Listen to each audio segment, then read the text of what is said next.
على الآيات والذكر وفي فيض من العطر هنا رمضان مدرسة تنير مآثر الفكر على الآيات والذكر وفي فيض من العطر هنا رمضان مدرسة تنير مآثر الفكر هنا رمضان مفتاح ودرب جاد بالخير يعانقنا فيمنحنا جمالا مشرقا يسري جمالا مشرقا يسري.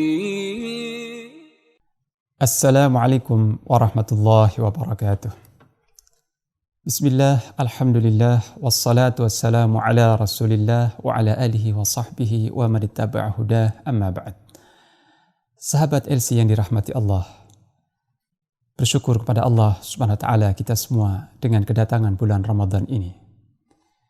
Dan salah satu amal yang sangat dianjurkan untuk dilakukan oleh setiap muslim dan muslimah pada bulan Ramadan ini adalah lebih dermawan dan lebih bermurah hati, bersedekah, berinfak di jalan Allah, dan berbagi kepada sesama saudara-saudara kita kaum muslimin. Kenapa demikian? Hal ini dikarenakan Allah Subhanahu wa Ta'ala adalah zat yang maha dermawan, yang maha pemurah. Allah Ta'ala memberi rizki kepada seluruh makhluknya tanpa perhitungan. Dan kalau kita hendak menghitung infak, pemberian Allah kepada seluruh makhluknya, maka kita tidak mungkin mampu menghitung pemberian Allah dan kedermawanan Allah Ta'ala. Dan karena Allah Ta'ala adalah zat yang maha dermawan, maha pemurah, maka Allah mencintai dari hamba-hambanya yang memiliki sifat ini, yaitu kedermawanan dan bermurah hati. Hal ini sebagaimana sabda Rasulullah sallallahu alaihi wasallam. Beliau bersabda, "Innallaha jawadun yuhibbul jud wa yuhibbu makarimal akhlaq." Sesungguhnya Allah itu maha dermawan, maha pemurah, dan dia mencintai sifat ini dari hamba-hambanya. Mencintai sifat kedermawanan, dan dia mencintai akhlak-akhlak yang terpuji. Ini. Kemudian yang kedua, sebab yang kedua, kenapa kita dianjurkan untuk lebih dermawan dan lebih bermurah hati di bulan yang penuh berkah ini, di bulan yang karim, di bulan yang mulia ini. Karena teladan kita, junjungan kita, Rasulullah sallallahu alaihi wasallam, sebagaimana diriwayatkan oleh Abdullah bin Abbas radhiyallahu anhuma, beliau adalah seorang yang paling dermawan. Nabi kita sallallahu alaihi wasallam adalah seorang manusia yang sangat dermawan dan pemurah. Dan kedermawanan beliau, kepemurahan beliau itu lebih berlipat-lipat lagi pada bulan Ramadan ini. Sebagaimana dituturkan oleh Abdullah bin Abbas radhiyallahu anhuma. Abdullah berkata, "Kana Rasulullah sallallahu alaihi wasallam ajwadan nas wa kana ajwada ma yakun fi Ramadan hina yalqahu Jibril fayudarisuhu al-Qur'an wa kana Jibril yalqahu kulla lailatin min syahri Ramadan fala Rasulullah sallallahu alaihi wasallam hina yalqahu Jibril ajwadu bil khair min ar-rihil mursalah." Rasulullah sallallahu alaihi wasallam adalah orang yang paling dermawan, paling baik, paling banyak kebaikannya. Dan beliau lebih baik lagi, lebih dermawan lagi pada bulan Ramadan ini. Itu pada saat Malaikat Jibril alaihissalam datang mengunjungi beliau untuk tadarus Al-Quran. Dan Malaikat Jibril mendatangi beliau pada setiap malam, dari malam-malam Ramadan, untuk mendengarkan bacaan Al-Quran dari Rasulullah sallallahu alaihi wasallam. Maka sungguh keadaan Rasulullah sallallahu alaihi wasallam ketika dikunjungi oleh Jibril alaihissalam, beliau lebih cepat dalam kebaikannya, lebih dermawan dalam pemberiannya daripada angin yang berhembus. Di kedermawanan beliau diibaratkan seperti angin yang berhembus. Yang kalau kita lihat, angin itu berhembus tidak hanya ke satu arah saja atau ke satu titik, tapi angin itu berhembus mengcover seluruh area. Ya. Seperti itu kedermawanan Rasulullah SAW. Meratai para sahabatnya dan orang-orang yang membutuhkan pemberian beliau. Dan juga angin yang berhembus, ini kalau Allah tiupkan ke awan, Allah arahkan ke awan, niscaya akan mendatangkan hujan dan rahmat Allah Ta'ala. Nah, kedermawanan di bulan Ramadan ini banyak sekali bentuknya. Ya. Di antaranya adalah memberi buka orang yang berpuasa, ya. Memberi makan atau memberi buka orang yang berpuasa. Apa saja bentuknya? Dan di sini ada fadilah atau pahala tersendiri bagi seorang muslim yang memberi buka puasa orang lain. Sebagaimana sabda Rasulullah sallallahu alaihi wasallam, "Man fattara sha'iman falahu ajruhu min ghairi an yanqusa min ujurihim syai'." Barang siapa yang memberi buka orang yang berpuasa, maka dia mendapat pahala orang yang berpuasa tadi tanpa mengurangi pahala orang yang berpuasa sedikit pun. Dan kedermawanan Rasulullah SAW, teladan kita semua, ini banyak sekali ragamnya. Tidak hanya satu macam. Jadi beliau dermawan dengan berbagai macam bentuk dan cara, sebagaimana dilukiskan oleh Ibnul Qayyim rahimahullah dalam kitabnya Zadul Ma'ad. Ibnul Qayyim berkata, kedermawanan Rasulullah SAW itu banyak sekali ragamnya. Dan apabila datang orang yang butuh kepada beliau, maka beliau mengutamakan orang itu daripada dirinya. Beliau lebih memperhatikan orang yang butuh itu daripada dirinya sendiri. Terkadang beliau memberikan apa yang dimakannya kepada orang yang meminta. Terkadang memberikan apa yang dipakainya, ya, pakaian yang dipakainya itu kepada orang yang memintanya. Dan pemberian beliau terkadang dalam bentuk hibah, terkadang dalam bentuk sedekah, dan terkadang dalam bentuk hadiah. Dan terkadang beliau membeli sesuatu dari penjual, kemudian setelah membayar harganya, beliau kembalikan barang yang beliau beli itu kepada penjualnya. Sebagaimana beliau lakukan kepada sahabat Jabir bin Abdullah radhiyallahu anhuma. Yani Rasulullah sallallahu alaihi wasallam pernah membeli seekor unta dari Jabir. Nah, setelah dibayar harganya, maka kemudian unta itu beliau berikan kembali kepada Jabir. Jadi membeli, setelah itu apa yang dibeli diberikan kepada si penjual. Dan terkadang juga beliau, kedermawanan beliau terkadang dengan membeli sesuatu, membeli barang sesuatu, kemudian beliau membayar harganya lebih dari harga yang ditetapkan oleh penjual. Jadi menambah harga dari barang yang dibeli. Ini salah satu bentuk kedermawanan beliau. Terkadang juga beliau, Rasulullah SAW, berhutang. Ya. Beliau terkadang berhutang, meminjam. Ketika butuh berhutang kepada salah seorang sahabatnya. Kemudian ketika membayar hutangnya, beliau lebihkan. Beliau bayar dengan sesuatu yang lebih mahal, lebih bagus, dan lebih berkualitas dari apa yang beliau pinjam. Dan terkadang juga beliau berbentuk membagi, ya, bersedekah dengan berbagai macam bentuk. Sampai-sampai kalau orang yang paling kikir sekalipun, ya, orang yang bakhil, orang yang kikir, melihat keadaan beliau ketika bersedekah, ketika memberi dan sebagainya, maka keadaan beliau mengetuk hati orang yang kikir ini sehingga tidak akan bisa tidak kecuali memberi juga. Ya. Orang yang paling kikir sekalipun ketika melihat keadaan Rasulullah sallallahu alaihi wasallam yang sangat dermawan, niscaya akan terketuk hatinya untuk bersikap dermawan pula, ya. Tidak bisa tidak, ya. Karena kedermawanan beliau sangat luar biasa, ya.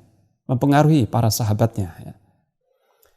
Nah, kalau orang jauh sekalipun, ya, orang yang kikir, ketika melihat kedermawanan Nabi sallallahu alaihi wasallam, menjadi lunak hatinya dan terketuk untuk memberi dan bersedekah. Lalu bagaimana dengan istri-istri beliau yang tinggal satu atap dengan beliau, yang sehari-hari bergaul dan melihat kedermawanan Rasulullah sallallahu alaihi wasallam, ya, maka pasti terkesan, ya, dan terpengaruh oleh kedermawanan Rasulullah sallallahu alaihi wasallam. Saya sebutkan di sini contohnya adalah dua orang dari istri Rasulullah sallallahu alaihi wasallam, ya. Dan istri-istri beliau adalah ibunda kita, Ummul Mukminin. Yang pertama adalah Zainab binti Jahsh radhiyallahu anha, salah seorang istri Nabi sallallahu alaihi wasallam. Aisyah radhiyallahu anha menuturkan, pada suatu hari istri-istri Nabi sallallahu alaihi wasallam berkumpul di sisi Nabi. Lalu mereka bertanya kepada Rasulullah, "Wahai Rasulullah, siapakah di antara kami yang paling cepat menyusul engkau? Maksudnya, nanti setelah engkau wafat, siapakah di antara kami yang paling cepat menyusul kepergianmu? Ya. Dan mereka sangat mencintai Rasulullah SAW dan tidak ingin berpisah baik di dunia maupun di akhirat. Sehingga mereka bertanya seperti itu karena kerinduan dan karena keinginan mereka untuk cepat menyusul Rasulullah SAW. Maka beliau menjawab, yang paling cepat di antara kalian menyusul aku adalah yang paling panjang tangannya. Yang terpanjang di antara kalian tangannya. Maka setelah mereka meninggalkan majelis Rasulullah SAW, atau setelah Rasulullah meninggalkan mereka, maka para istri-istri Nabi ini saling mengukur tangan mereka satu sama lain. Jadi mereka mengambil satu tongkat atau bambu, kemudian masing-masing mengukur panjang tangannya, ya, dari ujung jari sampai bahunya. Siapa yang paling panjang? Karena yang paling panjang tangannya paling cepat menyusul Rasulullah SAW. Ternyata setelah satu persatu diukur, yang paling panjang tangannya adalah Saudah binti Zam'ah radhiyallahu anha. Paling panjang tangannya. Mereka menduga bahwa nanti yang paling cepat menyusul Nabi adalah Saudah ini radhiyallahu anha. Tapi ternyata yang paling cepat menyusul beliau adalah Zainab bintu Jahsh radhiyallahu anha. Padahal ketika diukur tangannya tidak yang paling panjang. Tapi ternyata paling cepat menyusul Rasulullah SAW. Maka di situ mereka tersadarkan, ya. Mereka sadar bahwa maksud perkataan Rasulullah SAW yang terpanjang di antara kalian tangannya adalah yang paling banyak bersedekah, paling banyak memberi. Dan Zainab binti Jahsh radhiyallahu anha salah seorang istri Nabi SAW yang paling banyak bersedekah, yang sangat banyak sedekahnya. Hal ini dikarenakan beliau Zainab ini bekerja dengan tangannya, ya, mungkin menjahit atau menyamak kulit dalam riwayat lain, ya, menyamak kulit lalu menjual. Kemudian hasil penjualan ini disedekahkan. Jadi seperti itu, ya.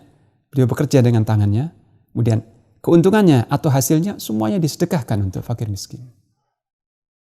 Ini Zainab binti Jahsh radhiyallahu anha. Kemudian yang kedua adalah Aisyah sendiri, Aisyah radhiyallahu anha.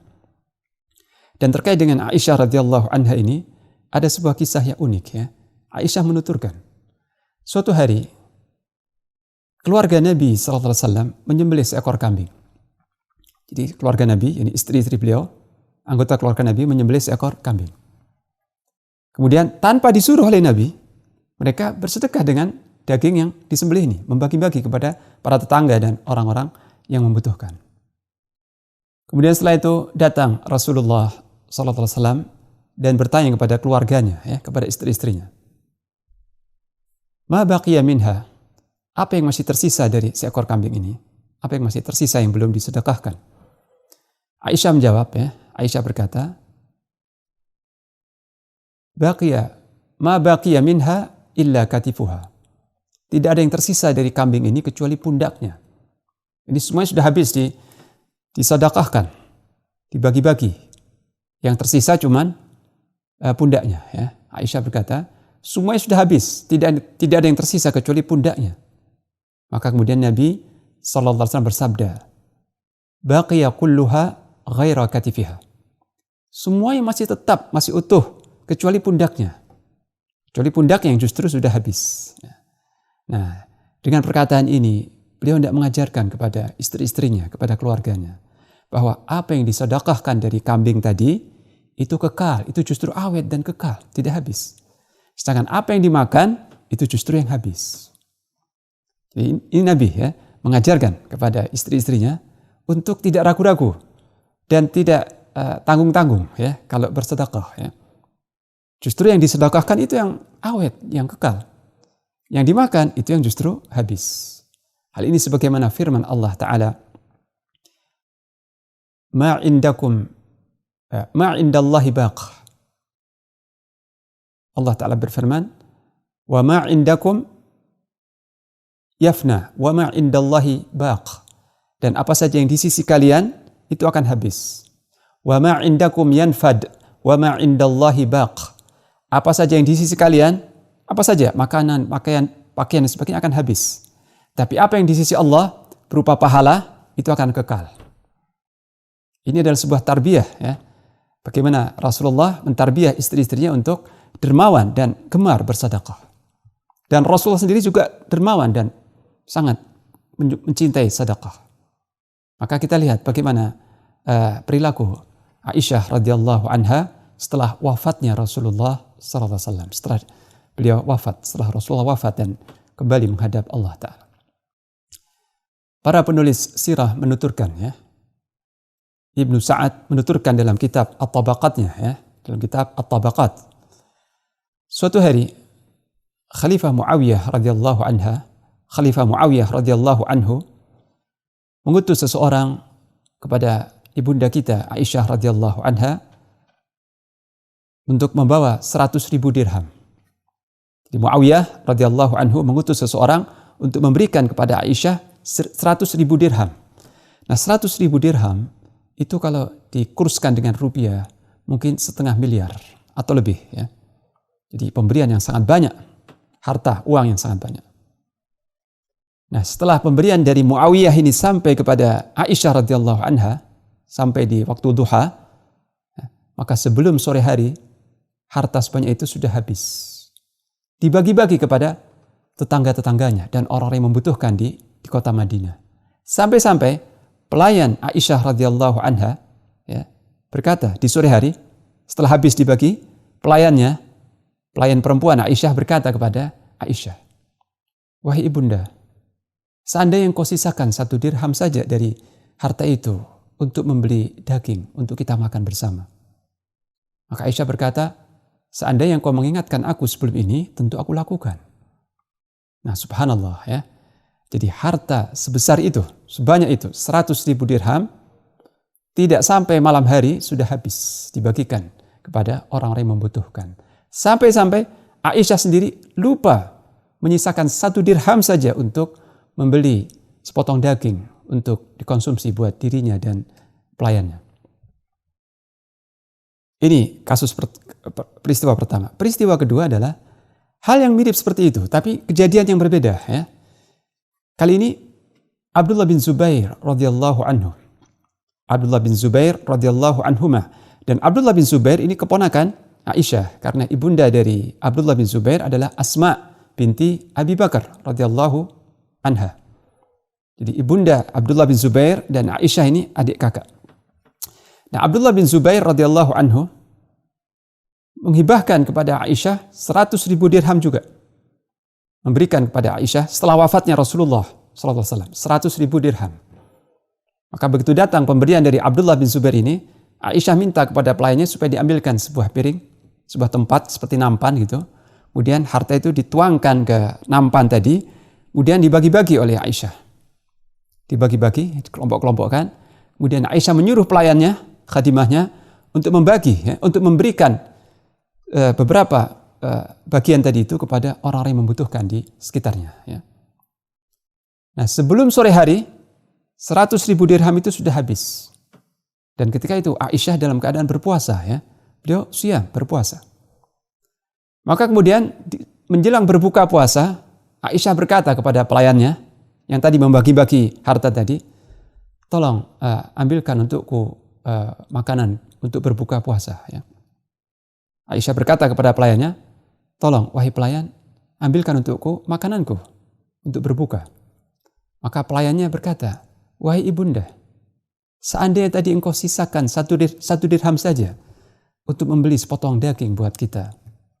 Maka Aisyah berkata, "Seandainya engkau mengingatkan sebelum ini, tentu aku lakukan." Ya. Ini kejadian yang berbeda, ya.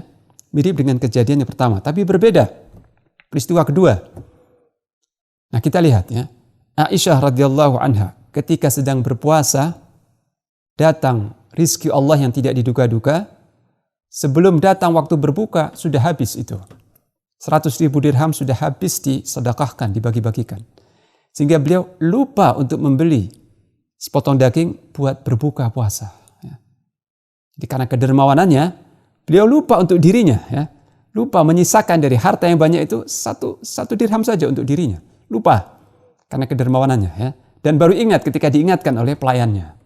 Subhanallah. Ya. Kita tidak heran Seperti ini kedermawanan Aisyah radhiyallahu anha dan juga tadi kedermawanan Zainab binti Jahsy radhiyallahu anha, karena mereka adalah istri-istri dari manusia yang paling dermawan. Mereka tinggal hidup bersama Rasulullah sallallahu alaihi wasallam, manusia yang paling dermawan, ya. Sehingga kedermawanan Rasulullah itu berbekas, ya. Berbekas dan berkesan pada istri-istri beliau dan juga kepada para sahabat beliau. Ini satu amalan saleh yang sangat dianjurkan pada setiap bulan, tetapi lebih ditekankan lagi, lebih dianjurkan lagi pada bulan Ramadan. Syahrul Siyam, Syahrul Jud, ya, bulan manusia itu bermurah hati. Kemudian untuk kita bersedekah atau berinfak tidak mesti menunggu kaya. Sebagian orang mungkin berpikir, kalau saya sudah memiliki harta sekian ratus juta, baru saya akan berbagi, saya akan bersedekah. Tidak mesti seperti itu, ya. Seorang yang kondisinya pas-pasan sekalipun, ya, seorang yang kondisinya sederhana, dia bisa bersedekah sesuai dengan kemampuannya. Dan boleh jadi, ya, 1 dirham dari tangan seorang yang fakir, seorang yang pas-pasan, ini pahalanya membalap 1.000 dirham dari pemberian dari tangan seorang yang kaya raya, ya. Rubba dirham sabaqa mi'ati dirham, ya. Boleh jadi 1 dirham pahalanya mengalahkan 100.000 dirham, ya. Karena 1 dirham ini mungkin kalau bahasa kita 1.000 rupiah ini dari tangan seorang yang fakir. Sedangkan 10 juta itu dari tangan seorang yang kaya raya. Dan Allah Ta'ala ketika memberikan pahala tidak melihat dari sisi nominalnya atau jumlahnya, tidak. Tapi dari sisi kesungguhan, keikhlasan, dan mujahadah, ya. Mujahadah artinya keseriusan seorang itu untuk berinfak. Sehingga seorang yang mungkin hartanya sedikit, lalu dia berinfak dengan apa yang dimiliki, dan itu menunjukkan mujahadah dan kesungguhannya, boleh jadi dia meraih pahala lebih besar daripada seorang kaya raya yang bersedekah dengan sebagian kecil hartanya. Ini, jadi penilaian Allah tidak melihat nominal dari harta yang dikeluarkan, tapi dari keseriusan, kesungguhan, jerih payah, dan keikhlasan orang yang memberi tadi, ya. Oleh karena itu, dalam sebuah hadis yang lain, Rasulullah sallallahu alaihi wasallam bersabda, "Ittaqun nar walau bisyiqqi tamrah." Selamatkanlah diri kalian dari neraka meskipun dengan separuh kurma. Nah, kalau bersedekah dengan separuh kurma, ini setiap orang mampu, ya. Tidak ada yang beralasan saya tidak mampu bersedekah. Kalau sebutir kurma mampu enggak? Kalau dia berkata, kalau sebutir kurma mungkin saya tidak mampu. Ya sudah, separuh kurma. Separuh dari sebutir kurma. Tidak menyulitkan, ya. Setiap orang mampu.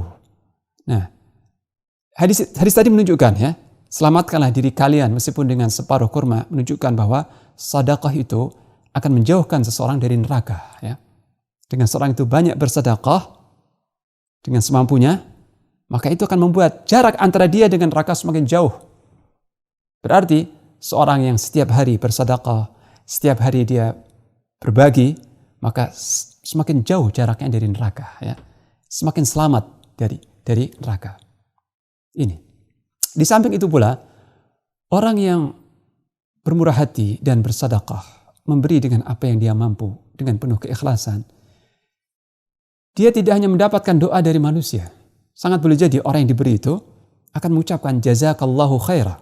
Semoga Allah membalas kebaikanmu. Mungkin di depannya atau tanpa sepengetahuannya. Orang yang diberi itu mungkin berdoa bagi orang yang bersedekah. Tapi yang lebih dahsyat dari itu adalah doanya para malaikat. Para malaikat yang di langit, ya. Jadi orang yang berinfak atau bersedekah, dia akan mendapat doanya malaikat. Hal ini sebagaimana disebutkan dalam sebuah hadis yang sahih. Bersabda Rasulullah sallallahu alaihi wasallam, "Ma min yaumin yusbihul ibadu fih illa wa malakani yanzilan.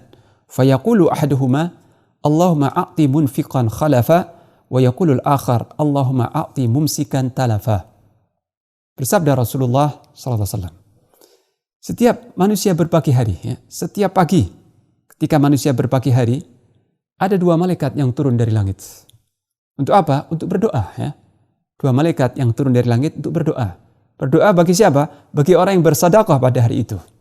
Yang satunya berdoa, Allahumma a'ti munfiqan khalafa. Ya Allah, berilah bagi orang yang berinfak ganti dari sisimu, ya. Berilah ganti dari sisimu bagi setiap orang yang berinfak. Yang satu lagi berdoa, ya Allah, berilah bagi orang yang menahan hartanya kerusakan. Di orang yang berinfak mendapat doa malaikat, dan orang yang kikir menahan hak-hak Allah mendapat doa keburukan dari malaikat pula, ya. Ini fadilah berinfak atau bersedekah. Sahabat Ilsi yang dirahmati Allah, ya. Bentuk kedermawanan atau sedekah ini tidak mesti dengan harta. Sebab Rasulullah SAW, ya, manusia yang paling dermawan, beliau dermawan bukan cuma dari sisi harta dan sedekah saja, ya. Tapi beliau juga dermawan dari sisi nasihat, dari sisi mengajarkan ilmu, dari sisi membimbing orang yang tersesat, ya, dalam bentuk menghibur orang yang hatinya terluka, orang yang kesedihan, ya. Jadi bentuk-bentuk kedermawanan beliau bukan cuma bersifat materi saja, tapi juga non materi, ya. Kata-kata yang baik, nasihat, kata-kata yang menyejukkan hati, ya. Ini semua adalah bentuk kedermawanan. Sebagaimana disebutkan oleh Al-Hafidh Ibn Rajab rahimahullah, beliau berkata bahwa kedermawanan itu boleh jadi dengan harta, atau sedekah itu mungkin dengan harta, mungkin dengan selain harta. Nah, sedekah yang dengan selain harta ini ada dua macam, ya. Sedekah yang bukan berbentuk harta itu ada dua macam, kata beliau. Yang pertama adalah sesuatu yang manfaatnya dirasakan oleh orang lain. Jadi kebaikan yang bukan harta, ya, bukan berbentuk harta, bukan berbentuk uang, tapi suatu manfaat atau kebaikan yang dirasakan oleh orang-orang lain. Maka ini suatu sedekah terhadap mereka. Ini pun juga sedekah terhadap mereka, ya. Dan boleh jadi, sangat boleh jadi lebih afdal dan lebih besar pahalanya dari sedekah dengan harta, ya. Sebagaimana seorang beramar ma'ruf nahi mungkar. Contohnya seperti amar ma'ruf nahi mungkar, menyuruh seseorang untuk berbuat baik dan mencegah seseorang dari berbuat mungkar. Karena dengan amar ma'ruf nahi mungkar ini ada seruan, ya, menyuruh, mengajak seseorang untuk melakukan ketaatan kepada Allah dan mencegah seseorang untuk melakukan maksiat kepada Allah. Karena hakikat amar ma'ruf nahi mungkar adalah ajakan, seruan dengan cara yang baik agar seorang itu mentaati Allah, ya. Misalnya, agar seorang menjaga salat berjamaah, agar seseorang bersemangat menuntut ilmu, bersemangat membaca Al-Quran, berakhlak yang baik kepada kedua orang tuanya, ya. Jadi seruan atau ajakan untuk mentaati Allah, atau ajakan, nasihat untuk menjauhi maksiat kepada Allah Ta'ala. Dan ini jauh lebih bermanfaat, lebih baik daripada pemberian dengan harta, ya. Memotivasi seseorang, mengajak seseorang untuk taat kepada Allah atau berhenti dari maksiat, ini lebih baik, lebih afdal daripada bersedekah dengan harta. Begitu juga mengajarkan ilmu kepada orang-orang, ya, mengajarkan ilmu yang bermanfaat. Apa saja bentuk ilmunya tadi, ya.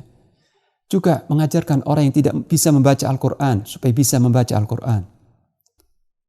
Atau ini, mendoakan orang-orang muslim, atau beristighfar untuk orang-orang muslim.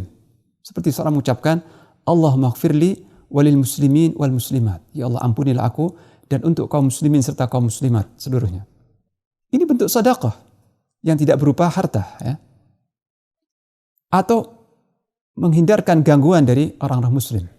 Gangguan dalam bentuk apapun, entah itu fisik, ya, seperti gangguan di jalan-jalan, ya, kotoran, gangguan, kemudian kita singkirkan dari jalan. Ini suatu bentuk sedekah. Atau seseorang itu tidak mengganggu orang lain, tidak membuat berisik di malam hari, misalnya, ya. Mungkin sekelompok pemuda, ya, di malam hari dia begadang sehingga mengganggu orang-orang sekitarnya. Nah, kalau dia berhenti tidak mengganggu orang, ini suatu bentuk sedekah, ya. Ini. Sebagaimana juga disebutkan dalam sebuah hadis, ya, Nabi SAW menyebutkan bahwa sedekah itu bukan cuma satu macam saja, tapi banyak macam. Sedekah atau dermawan itu banyak ragamnya. Beliau bersabda, tabassumuka fi wajhi akhika laka sadaqah, wa amruka bil ma'ruf wa nahyuka 'anil munkar sadaqah, wa irsyaduka ar-rajul fi ardid dalal sadaqah, Wa ifraghuka min dalwika fi dalwi akhika sadaqah. Beliau bersabda sallallahu alaihi wasallam, senyummu kepada saudaramu itu adalah sedekah. Engkau bertemu dengan wajah berseri-seri, engkau tersenyum kepada saudaramu, ini sedekah. Kemudian engkau menyuruh kepada yang ma'ruf dan engkau mencegah dari yang mungkar, ini sedekah. Dan engkau menunjukkan seseorang yang tersesat di suatu jalan, engkau tunjukkan jalan yang diinginkan, ini jalan yang engkau tuju wahai Bapak. Engkau menunjukkan jalan orang yang tersesat, ini sedekah. Dan engkau menuangkan air dari embermu ke ember orang lain. Ya, engkau menimba air, kemudian dari air yang kau timba ini, engkau berikan ke ember orang lain, ini pun juga sedekah. Sabda Nabi SAW. Di sedekah banyak ragamnya. Ya. Tidak satu macam saja. Ya. Ini. Kemudian kata Al-Hafidz Ibn Rajab, adapun macam yang kedua dari sedekah yang bukan berupa harta. Ya. Jadi sedekah yang bukan berupa harta ada dua macam. Yang pertama adalah dengan sesuatu yang manfaatnya dirasakan orang lain. Ilmu yang bermanfaat, nasihat, ajakan, seruan, ini dirasakan orang lain. Ini pahala yang besar. Macam yang kedua adalah amal saleh atau kebaikan yang manfaatnya dirasakan oleh diri sendiri. Nah, ini pahalanya lebih kecil dari yang pertama ya. Karena ini kebaikan ini hanya dirasakan manfaatnya untuk diri sendiri ya. Tapi juga Nabi menyebutnya sedekah. Seperti apa contohnya? Seperti seseorang berzikir dengan berbagai macam bentuk zikir ya. Jadi memperbanyak zikir seperti tasbih, tahmid, takbir, tahlil, istighfar. Ini sedekah. Tapi sedekah untuk diri sendiri ya. Ini. Demikian juga melangkahkan kaki berjalan ke masjid, ini juga sedekah ya. Di seorang muslim dia berjalan menuju ke masjid, setiap langkahnya pun juga dicatat sedekah. Cuman manfaatnya untuk dirinya sendiri ya. Tapi tetap ini suatu sedekah ya. Nabi menyebutnya sedekah. Setiap ucapan subhanallah, alhamdulillah, Allahu akbar, la ilaha illallah, setiap ucapan istighfar, setiap langkah kaki ke masjid, ini juga sedekah. Sedekah yang bukan berupa harta, tapi manfaatnya dirasakan oleh diri sendiri. Nah, jadi setelah ini tidak ada alasan untuk seorang itu berkata, saya miskin, saya pas-pasan, saya tidak mampu bersedekah, saya tidak mampu dermawan di bulan Ramadan ini. Tidak. Karena kedermawanan itu bisa dengan separuh kurma, bisa dengan memberi minum segelas air bagi orang yang berbuka, atau memberi apa saja bagi orang yang berbuka puasa. Ini suatu bentuk kedermawanan. Ya. Juga kalau kita misalnya memasak makanan, ya, memasak kuah, kita perbanyak kuahnya. Kita masak sop misalnya, atau gulai, kita perbanyak kuahnya. Kemudian kalau kita nggak bisa memberi daging kepada tetangga kita berikan kuahnya. Jangan diremehkan kebaikan seperti itu. Ya. Kemudian kalau kita misalnya kondisi kita tidak mampu memberi sedekah meskipun dengan sebutir kurma, ya, tidak mampu karena memang kondisinya betul-betul sedang pas-pasan, maka jangan kikir untuk mendoakan kebaikan bagi kaum muslimin. Beristighfarlah untuk kaum muslimin. Berdoalah untuk kebaikan bagi kaum muslimin. Kita berdoa untuk kebaikan kaum muslimin. Kesejahteraan mereka, hidayah untuk mereka, ya, keselamatan untuk kaum muslimin. Ini termasuk suatu kedermawanan. Ya. Nah, oleh karena itu, maka kalau kita hendak meneladani Rasul kita, Nabi kita Muhammad SAW, maka kita harus lebih dermawan di bulan ini. Baik dengan harta, dengan makanan, dengan doa, dengan istighfar, dengan nasihat, dengan ilmu, dengan apa saja yang kita mampu. Termasuk dengan akhlak yang baik, ya, dengan akhlak yang baik kepada istri, kepada anak, kepada orang tua. Akhlak yang baik termasuk sedekah, sebagaimana disebutkan tadi, ya. Senyummu kepada saudaramu adalah sedekah. Jadi inilah bulan untuk kita bersedekah sebanyak-banyaknya dengan berbagai macam bentuk sedekah. Apa saja yang mampu kita lakukan, kita lakukan, ya. Dan ini juga bulan untuk memperbaiki akhlak. Bulan untuk kita bermurah hati. Bulan untuk kita memperbaiki hubungan dengan saudara-saudara kita. Dan bulan untuk membersihkan hati dari kebencian, kedengkian, sifat kikir, egoisme, dan apa saja yang buruk. Karena ini bulan yang Allah Ta'ala sangat dermawan pada bulan ini. Dan Rasulullah juga sangat dermawan pada bulan ini. Maka kita pun harus meneladani kedermawanan Rasulullah Sallallahu Alaihi Wasallam. Nah, sahabat LC yang dirahmati Allah, inilah salah satu amalan sunnah atau amalan saleh yang ditekankan pada bulan ini, yaitu banyak bersedekah, banyak bermurah hati, dengan apa saja yang kita mampu kita lakukan untuk saudara-saudara kita.